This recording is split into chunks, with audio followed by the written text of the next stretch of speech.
Só apresentando, é com muita honra, Rodrigo, que nós o convidamos, em nome da SBSCV, eu posso dizer regional e nacional, né, doutor Bruno? E, assim, um prazer muito grande de tê-lo como o nosso palestrante da nossa aula magna. O doutor Rodrigo, ele é membro da Sociedade Brasileira de Neurologia e Cirurgia Vascular, da Sociedade Brasileira de Laser e Medicina e Cirurgia, do American Venus Forum, e eu não vou nem me alongar mais, porque todos já o conhecem e sabem da sua importância para a cirurgia vascular brasileira. Doutor. Muito obrigado, Lúcio. Obrigado, Peclá. Para que todo mundo possa acompanhar, então, tem um QR Code aí, ele vai direto para a página da apresentação, e eu vou precisar de vocês, porque o tema é inteligência coletiva, e a gente está aqui, para fazer disso uma realidade, tá? Todo mundo conseguiu acessar? Senão eu volto um pouquinho. Então vai, é só botar o QR Code que ele vai direto, senão ele vai para o site e é só digitar o código, mas no QR Code ele vai direto, e a partir daí vocês vão me ajudar a provar que a inteligência coletiva funciona e como a gente pode praticar dentro da nossa área, que é a área médica. Gostei dos likes, coraçãozinho lá, a 1000, né? Já estou vendo que vocês estão colocando, muito bem. Inteligência coletiva, eu não vou falar especificamente da flebologia, embora a flebologia seja uma área que realmente a gente precisa da inteligência coletiva, como vocês vão ver nos próximos minutos. A inteligência coletiva tem a ver com a equipe. O que a equipe pode oferecer de melhor em relação ao trabalho em conjunto, desde as suas tomadas de decisões, como resolução de problemas, como ao final chegar a agregar, modificar e combinar uma série de ações para atingir o objetivo final. Isso é o que a gente busca com o trabalho coletivo. Na medicina, isso é de suma importância, porque erros médicos, eles acontecem. Será que com a inteligência coletiva a gente não pode diminuir essa quantidade de erro médico que existe nos Estados Unidos? Sendo que as principais falhas disso são falhas justamente de comunicação de equipes. Então, aí o tema de inteligência coletiva vem justamente nessa ação, mas como formar as equipes de inteligência coletiva? E aí vocês têm 3 já bastões, né? Vocês podem ir colocando aí quão importante você acha cada uma dessas características para um grupo de inteligência coletiva. Sendo que mais deslocado para a direita, você acha que é a qualidade mais importante, mais deslocada para a esquerda, a qualidade menos importante, coloque as 3 e clique em enviar, e a gente vai ver quais são as características que vocês acham mais importantes numa equipe, para que essa equipe tenha uma inteligência coletiva. Será que são pessoas mais inteligentes, pessoas mais criativas ou de QI maior? O que será que acontece nisso tudo? Bom, estou vendo que vocês acreditam muito que pessoas mais criativas, se a gente juntar um monte de pessoas criativas, a gente vai ter um grupo sensacional de inteligência coletiva. Pelo menos essa é a impressão de vocês. Mas saibam vocês que não é bem assim. Toda vez são características complementares. Todo mundo pensa, em geral, que juntar pessoas excepcionais, sejam as mais criativas, sejam as de QI maior, sejam as mais desenvoltas, a gente vai ter uma equipe melhor. A gente tem uma equipe 10, um monte de Eliud, né? Ou uma equipe 10, um monte de Peclá. Ou o Dream Team, a gente mistura os dois. Olha só o que acontece com esse experimento do Muir na Universidade de Purdue. Ele pegou uma série de grupos de galinhas e viu quais eram as mais produtivas, e juntou as mais produtivas num grupo, juntando um grupo de supergalinhas. E ele ia fazer o que com isso? Aumentar a produtividade de ovos. Sabe o que aconteceu com esse grupo de supergalinhas? Esse grupo de supergalinhas se matou, tá? E diminuiu. Acontece que um monte de supergalinha junto virou um grupo depenado, sendo que o grupo onde eles tiraram as supergalinhas, aumentou a produtividade em 160%. Nós tínhamos supergalinhas em grupos, tiramos, isolamos as supergalinhas. Esse grupo virou improdutivo, enquanto que o outro grupo se tornou 160% mais produtivo. Então, por que a gente sempre busca isso? A gente sempre está buscando se juntar com os melhores, e isso vem de uma cultura de mais de 50 anos, onde a gente sempre busca os super-heróis, a gente sempre busca juntar as super-qualidades, chegando no fim para obter os supergrupos. E essa é uma tendência que nós temos. Anos atrás, né, no começo dos anos da década de 2010, começou a se investigar mais a fundo isso. E esse foi um trabalho dos primeiros que chamou essa inteligência diferente de grupo de fator C. Juntaram 700 pessoas e separaram em pequenos grupos para resolver problemas difíceis. E viu-se que, quando esses grupos se juntavam, uma cultura de colaboração fazia com que essas resoluções acontecessem mais rápido e de forma mais eficiente. Quais os grupos que se saíram melhor nisso tudo? Não foram nem as que tinham pessoas com QI maior e nem aquelas que tinham um somatório de QI maior. Então, se equipes com pessoas inteligentes não fazem grupos inteligentes, o que fazem grupos inteligentes? Essa que é a grande pergunta. Como que nós vamos conseguir coordenar pessoas para tornar grupos inteligentes? E aí, esse mesmo trabalho identificou algumas características nos grupos que saíram melhor. Primeira condição: grupos que tinham indivíduos com mais sensibilidade social, que tinham mais capacidade de empatia. Esses grupos se saíam melhor. 2, grupos que distribuíam o tempo entre as pessoas para falar. Todo grupo que tinha uma pessoa falando mais que outro grupo, ou uma polarização de discussão, esses grupos eram piores. Os grupos que tinham igualdade de distribuição de tempo na discussão, eles tinham melhores. Terceiro, é isso mesmo. Mais mulheres. Os grupos que tinham predominantemente mulheres tinham estatisticamente mais capacidade de colaboração. Tá certo? Isso, depois na investigação, foi ligado a uma característica e a uma capacidade de identificar ou conhecer ou tentar saber o que a outra pessoa está pensando. Essa teoria é chamada de uma teoria de capacidade de olhar a mente do outro, abrir a mente do outro. E isso envolve olhar a pessoa, olhar o gesto, olhar a postura, olhar a reação. A grande pergunta é: e agora, no mundo online? Será que a inteligência coletiva vai ser possível no mundo online? E aí, a gente tem hoje um mundo onde todo mundo está ligado aí nas mídias, né? Somente 1/3 dos jovens americanos falam diariamente com seus amigos. Ou seja, a maioria não fala com amigos, só falam através das mídias sociais. Tá? E esse é o mundo que a gente vive. Então, foi feito um estudo bastante interessante, onde foram dadas várias tarefas para as pessoas, entre criar, escolher, executar, relembrar ou detectar, cada uma com uma ação, por exemplo. A gente teria que criar o quê? Pense em novos meios de usar tijolos. Tinha que executar, tinha que fazer tarefas de digitação complementares. Ou seja, as pessoas tinham que digitar cada uma parte e eles tinham que se complementar. Né? E assim por diante. Uma ação verbal e uma ação não verbal. Grupos online, grupos face-to-face. Resultado igual.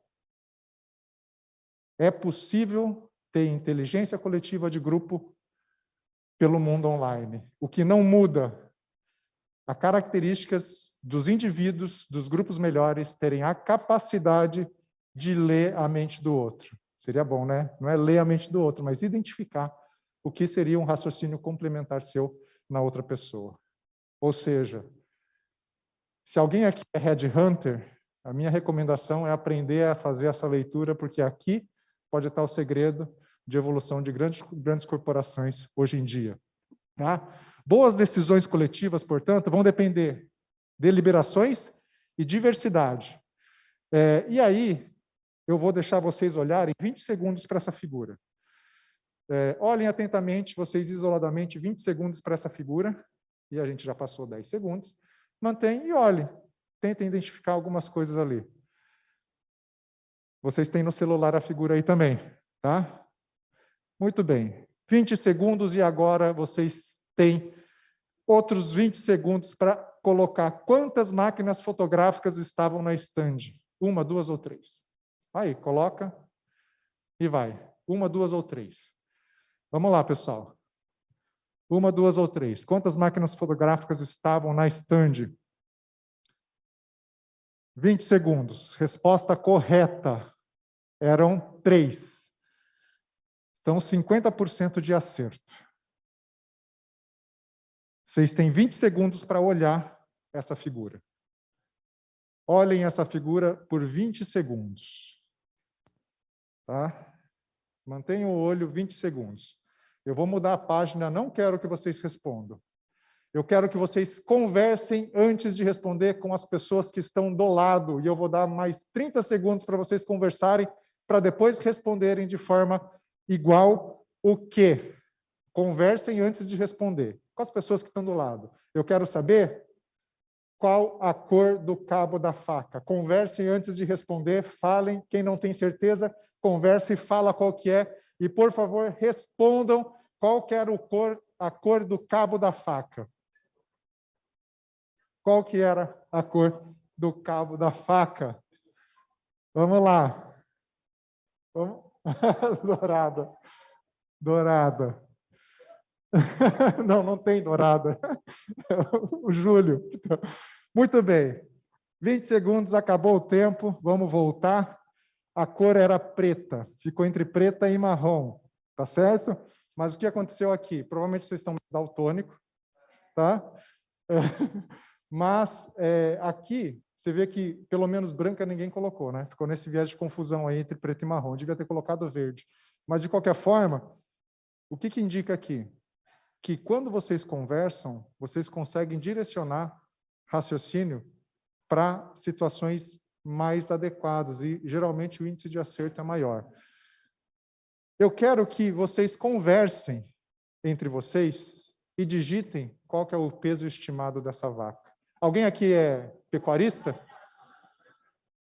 Alguém é pecuarista? Converse aí, digitem. Vocês podem digitar mais de uma vez, tá? Mas digitem aí, qual que é o peso estimado dessa vaca? Kikuchi, não é de Sorocaba essa vaca. Essa vaca não é de Sorocaba. É parruda. Digitem e enviem, por favor, qual que é o peso estimado da vaca. Vamos lá, vamos digitando. Vamos digitando e enviando. Peso estimado da vaca. Peso estimado da vaca. Vamos lá. Quero que vocês coloquem qual que é o peso estimado dessa vaca. Vamos lá. Mais um pouquinho.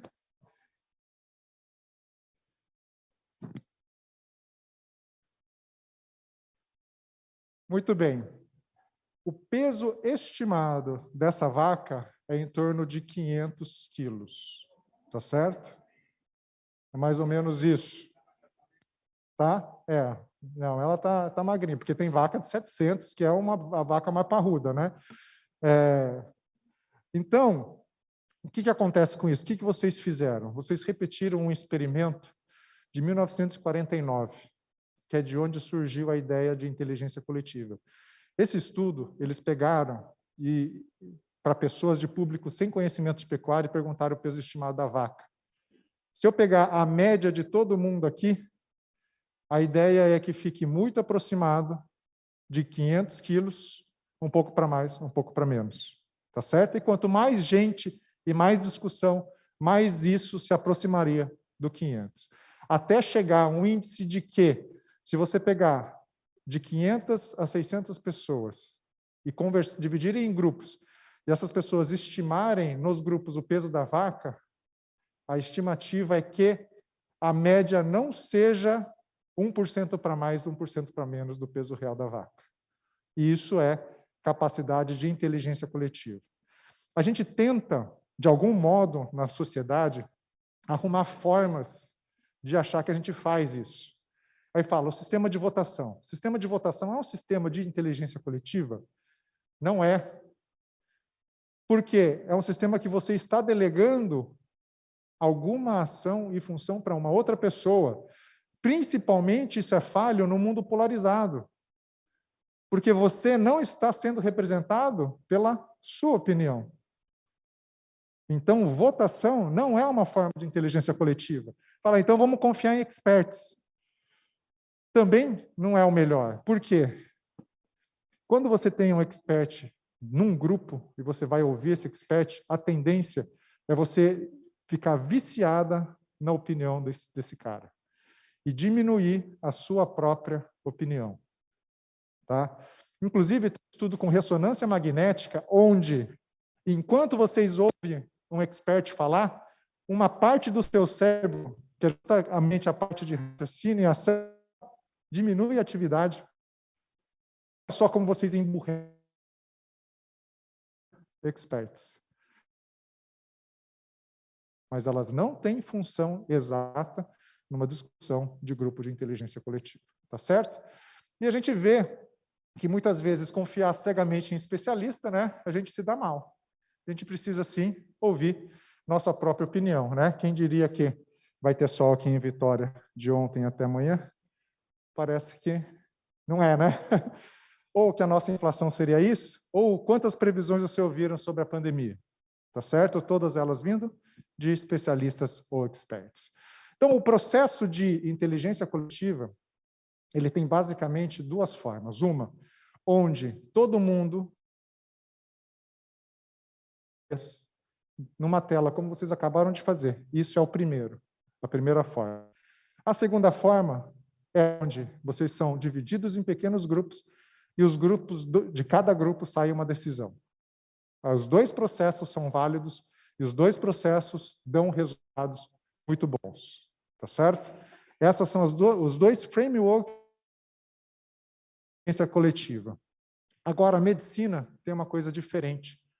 A medicina, né, a gente tem, e importa no processo de tomada de decisão, porque ela não é binária.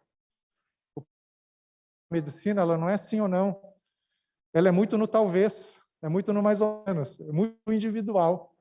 E para você convencer, de convencimento, você também envolve de como se fosse empatia, troca mesmo dessa condição. Então, tem um estudo que viu e fez o seguinte: processo de decisão individual ou em pares. As decisões tomadas em pares eram muito mais corajosas e incisivas, mesmo que elas não tivessem tão certas. Mas, ou seja, quando você está em grupo, né, você parece que tem mais poder de convencimento. Você fala, não, foi o grupo que decidiu. Então, provavelmente tem mais capacidade de convencimento. E isso é uma realidade também na assertividade. Os grupos são 23%. Nesse estudo, foram 23% mais assertivos do que as decisões individuais. Tá certo? O Fabiano, o Walter, a Amato, o pessoal fez um do aqui na área da flebologia, das discussões do Fórum Vascular, no processo de decisão terapêutica. E na flebologia isso tem um motivo, porque não tem tanta variação diagnóstica, mas ela tem muita variação terapêutica. O pessoal saiu publicada na Cochrane, essa aí, e não se conseguiu mostrar o pior. Então, veja só a complexidade do processo de decisão dentro da área flebológica e o quanto que as decisões e as discussões em grupo vão beneficiar os nossos pacientes. Então, a inteligência coletiva na área médica passa por dois processos essenciais. Primeiro, a gente precisa de pessoas que falem das suas experiências e precisamos de pessoas que consigam influenciar e dar a sua palavra dentro de grupos ativos. É disso que a gente está falando, é disso que a gente precisa. Esse é o profissional de educação, é o profissional de que vai construir o conhecimento médico daqui por diante. São pessoas com essas características. No mundo corporativo, isso também acontece. Tá? Foram estudadas, nesse estudo da Harvard Business, mais de 30 mil empresas ao longo de 50 anos. E o que se viu? Que é muito difícil, é impossível você ter controle direto sobre cada player do ecossistema corporativo, assim como os interesses. Mas, quando não há colaboração, as empresas implodem. Tá? E isso vale também para a gente. Finalmente, qual é, portanto, o papel das lideranças na inteligência coletiva? Liderar no processo de inteligência coletiva não é defender a sua opinião. É fornecer ferramentas para o grupo. E a grande dificuldade que seria controlar vaidades. Tá? Esse é o papel das lideranças dentro do processo de grupo de inteligência coletiva. Ou seja, para uma melhor inteligência coletiva, para nós termos uma sociedade médica, para nós termos condutas médicas que sejam tomadas através de inteligência coletiva, nós vamos ter que aprender que nós temos que ter o contraponto, a gente tem que concordar que a gente vai discutir. Passo a palavra para os nossos moderadores e vocês estão livres para colocar aí qualquer palavra que vocês acham, o que a gente precisa para adotar a inteligência nessa prática. E no final, esse quadro vai passar daqui para o Dr. Eliud, para o Travassos.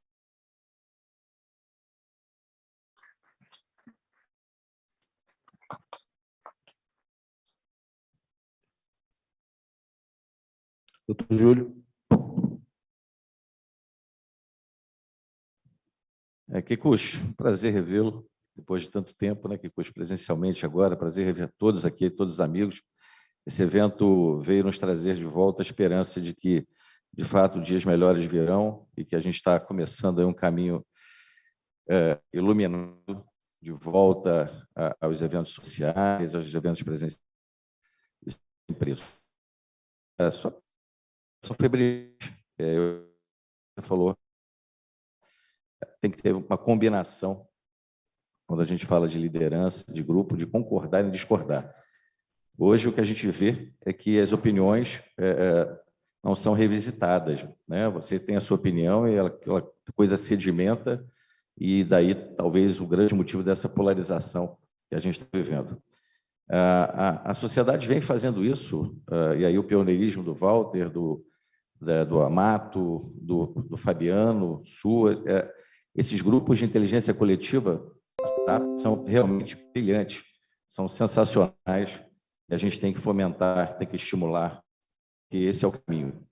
E eu estou vendo ali a palavrinha no meio, humildade, né? Você falou que para liderar você tem que pegar a tua vaidade, abraçar a humildade, e é isso que a gente vai fazer. Esse grupo recém-eleito da SBSV é o que procura fazer, é o que os associados, é dar voz aos associados, para que a gente tenha, pós-pandemia, momentos de realizações, momentos de muita sensibilidade. Você também foi uma que você usou bastante no início, ter a sensibilidade associada e dar voz ao associado para que cada vez mais ele tenha estímulo de pertencer à segunda maior sociedade do mundo das especialidades. Então, a sociedade é grande, nós temos aí uma sequência de muito bem sucedidos. O nosso presidente fez uma gestão brilhante no meio de uma pandemia e muita sabedoria, entregando um trabalho no final do. Então, eu aprendi muito aqui hoje, te parabenizar de verdade, você é um cara brilhante, sabe que eu sou seu fã de hoje, e passo a palavra agora para o meu amigo Eliud.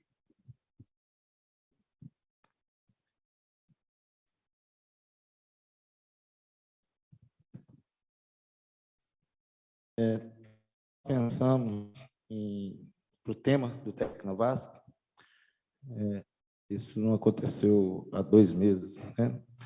Isso já vem de 1 ano, cadê Valéria? 1 ano e 4 meses, que foi quando, num debate coletivo, nós chegamos a idealizar lá atrás, né, Júlio? Que trouxesse realmente o associado dentro da direção da sociedade. Tá? Aquele que nos sustenta que é a nossa unidade, que é o nosso profissional, que vai desde o aspirante até o grau máximo de titulação, se sintam não parte, mas que eles se incluam dentro de um processo de gestão. E daí surgiu a bandeira de defesa profissional e honorários médicos que o Júlio tem, nós agregamos a isso de forma a dar coletividade a esse processo e a esse projeto que começará em 2022. Então, a inteligência coletiva ela começou lá atrás, com a bandeira de trazer realmente um pouco de cada um cérebro, e esse cérebro não tem nome. Eu acho que esse é o espírito real de uma inteligência coletiva, você aproveitar, dentro da limitação de cada um de nós, eu costumo sempre dizer, está fazendo o possível, não é o melhor do mundo, é o seu melhor na condição que você tem, enquanto você não tem condições melhores para fazer melhor ainda.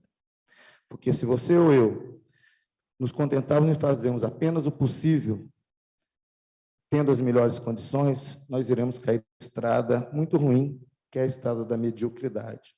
E a mediocridade nada mais é do que a falta de capricho nas coisas que nós fazemos.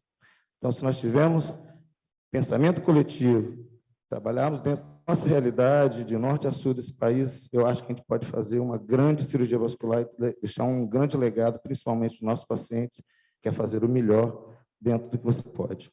Acho que essa é a essência do que eu imagino com inteligência coletiva. Rodrigo. Bom, pessoal, a gente pode... Eu quero ganhar meu iPhone, né? Então, um momento. Essa aula magna, ela tem... pode ficar tranquilo. Bom, quando Eliud me entregou o tema de inteligência coletiva, né? Eu falei, poxa, que tema difícil de desenvolver, né? Como que eu vou conseguir pensar em desenvolver? E o que eu fiz foi, não sei se todo mundo sabe, mas eu sou CSO de esse monte de sigla que o pessoal fala. CSO é um cargo que chama Chief Scientific Officer, de uma startup de telemedicina, e a gente faz parte de três conselhos de administração. E eu fui falar com eles. Falei, vocês que estão no mundo corporativo, eu preciso dar uma palestra sobre inteligência coletiva. Simplesmente falaram, pô, Kikuchi, faz o seguinte, sabe esse negócio que você faz de discussão? Então, transforma isso em uma palestra de 25 minutos. Eles falaram só isso, tá? Não tinha mais nada. E no fim, quando você começa a estudar todo o processo de inteligência coletiva, a gente cai em uma coisa, que é ser humano. E isso é o que mais toca assim, as condições. Por quê? A gente está num avanço tecnológico muito grande. E toda vez que as pessoas vêm e questionam, falam, poxa, o que você acha sobre máquina fazendo isso, máquina fazendo aquilo? Sabe o que eu falo? Eu acho bom. Ah, mas e o emprego? Eu não sei o que lá.